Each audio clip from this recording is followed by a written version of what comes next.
Sitka wild horse had been lying on the ground for a day and refused to get up or eat. When Ranger Francis was finally called, he immediately rushed to the scene. As he stood in front of the horse, looking at it intently, he knew something serious was going on. He wasted no time and called a vet. But when the vet arrived, they made a discovery that neither of them had anticipated. But before we start, smash the like button and make sure to subscribe if you haven't, and hit that notification bell so that you won't miss any new stories. Ranger Francis knew he had to hurry as soon as he got a call about a piece of land he protected. But before we start, smash the like button and make sure to subscribe if you haven't, and hit that notification bell so that you won't miss any new stories. Once Ranger Francis arrived at the farmer's house, it was still a little drive to the horse. As they drove on Farmer Frank's tractor, he told Francis about the horse. He had spotted it early this morning and figured it was just resting. Luckily, soon after, he could see the horse lying in the field in the distance. Luckily, Ranger Francis knew someone who worked as a veterinarian, so he could arrange for him to come as soon as possible. Not long after, veterinarian Theo stood beside Ranger Francis, looking at the horse with the same worried look on his face. Theo began to walk around the horse to see if there were any visible injuries, but there weren't any. As there were no visible injuries from the outside, veterinarian Theo told the men he had to perform an ultrasound, and Ranger Francis's worry was proven to be right. As veterinarian Theo grabbed a portable ultrasound machine out of his truck and walked over to the horse with it in his hands, the horse began to move and make distressing sounds. It was trying to get up and run away, but it simply couldn't. It truly was a heartbreaking sight. "What do we do now if we can't even get close enough to the horse?" Farmer Frank asked worriedly. Francis and Theo looked at each other. The wild horse was in clear distress, which wasn't good for his already weakened state. They had to sedate the horse. Veterinarian Theo quickly walked back to his truck and got out a little briefcase. Out of the briefcase, Theo grabbed a very long needle filled with the sedation. Veterinarian Theo then put some gel on the shaven area and got to work. He glided the ultrasound machine slowly over the horse's belly, looking at the screen intently. As Theo methodically scanned the horse's belly, the ultrasound monitor flickered with an unusual image. The shape, unclear and unexpected, appeared on the screen. Theo's brow furrowed in concentration, while Francis leaned in closer, both puzzled. "What is that?" Francis whispered, his voice tinged with concern. "This doesn't make sense," he mumbled, running his hand through his hair. Francis stood beside him, his face mirroring Theo's confusion. "Could it be an injury or something else?" he asked, his voice laced with worry. Francis and Theo stepped away from the horse, discussing the possibilities. "Could it be a tumor or maybe an abscess?" Francis suggested, trying to piece together the puzzle. Theo finally paused, taking a deep breath. "We need more expertise on this," he said decisively.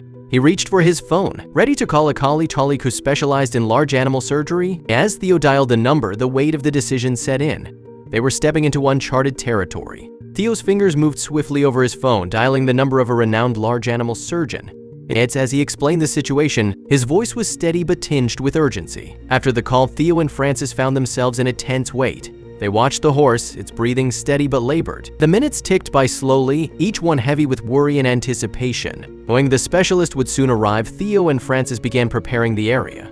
The crunch of gravel announced the arrival of the specialist. A car pulled up and a figure stepped out, carrying a bag of instruments. Theo and Francis approached, greeting the newcomer. The specialist, a figure of authority and experience, surveyed the scene with a professional eye. The specialist wasted no time, immediately examining the horse. With a practiced hand, they palpated the horse's abdomen. "We may need more than just an ultrasound," they suggested, hinting at the complexity of the case. "After a thorough examination, we need to transport this horse to the hospital for further tests," they declared. Volunteers worked in unison, guided by Theo and the specialist's instructions. Francis supervised the operation, ensuring every step was carried out with precision. As the trailer began its cautious journey to the hospital, a collective sense of hope and apprehension filled the air. With utmost care, the horse was guided onto the vehicle. The process was slow, each movement calculated to ensure the animal's comfort. As they reached the veterinary hospital, the atmosphere was a mix of relief and anticipation. Inside the hospital, preparations for surgery commenced with swift efficiency. The horse was moved to an operating room, large enough to accommodate its size. In the operating room, a hush fell over the team as they began the surgery. The room was filled with a sense of purpose and precision. Midway through the procedure, the lead surgeon's hand paused, drawing the team's attention to a spot on the screen. "There's something here," he announced, his voice tinged with surprise. A foreign object, unexpected and out of place, appeared embedded in the horse's abdomen. The discovery brought a new urgency to the operation. With utmost care, the surgical team worked to remove the foreign object. As the object was finally freed, a collective sigh of relief was breathed. The first critical step towards the horse's recovery had been achieved. Once removed, The foreign object was handed over for examination. With the surgery completed, the horse was gently moved to the recovery area. The veterinary team worked to ensure its comfort, monitoring vital signs and providing post-operative care. Determined to protect these majestic creatures, Francis knew that solving this mystery was crucial.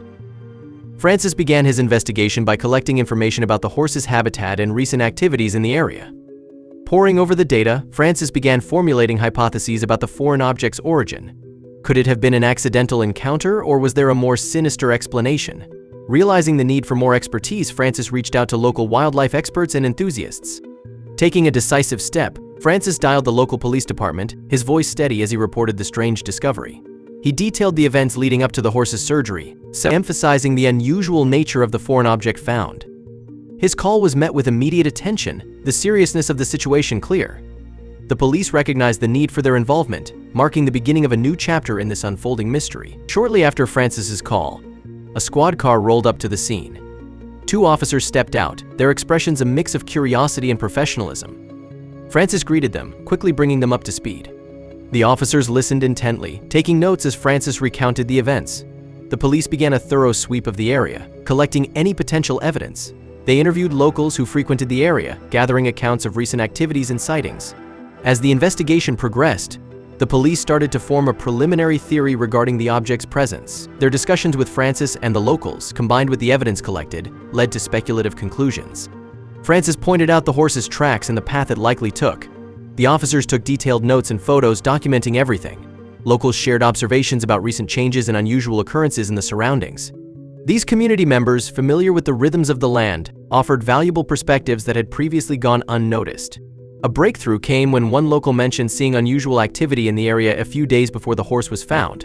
This eyewitness account described unfamiliar vehicles and people near the location, arousing suspicion. The police officers took a keen interest in this lead, recognizing its potential significance. Armed with the new information, the police began focusing on identifying potential suspects. The investigation was gaining momentum, drawing closer to uncovering the truth.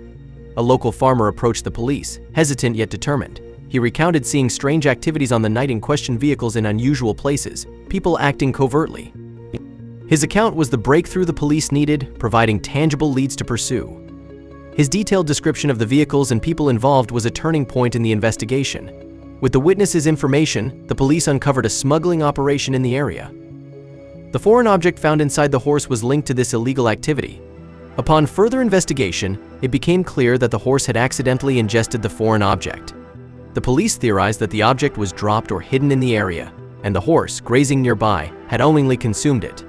They cross-referenced vehicle registrations, checked surveillance footage, and conducted background checks. Each piece of evidence brought them closer to the culprits. Plans were laid out for coordinated raids and arrests. In a swift operation, the police apprehended the suspects involved in the smuggling ring. One by one, the culprits were taken into custody, and their illegal activities were halted. The successful operation marked not just the end of the case but a victory for the law and the protection of wildlife. The story of the wild horse and the smuggling operation quickly caught the attention of the media. Local news outlets and beyond began reporting on the incident, highlighting the impact of illegal activities on wildlife. The story sparked a broader conversation about the importance of protecting natural habitats and the creatures that inhabit them. Francis found himself at the center of this story. His role was crucial in the unfolding events. In the wake of the case's resolution, Francis was recognized as a local hero. His dedication and tireless efforts were celebrated by the community and his peers. Local organizations and residents expressed their gratitude, some even organizing a small ceremony in his honor. Francis, humbled by the recognition, knew that his true reward was the safety and well-being of the wild horses he so dearly protected. Finally, the day came when the horse, fully recovered, was released back into the wild. Francis watched with a mix of pride and emotion as the horse galloped away into the open fields. The area where the horse was found had since received increased protection and surveillance, ensuring the safety of the wildlife there. This incident marked a new beginning, a renewed commitment to preserving the natural beauty and inhabitants of the region.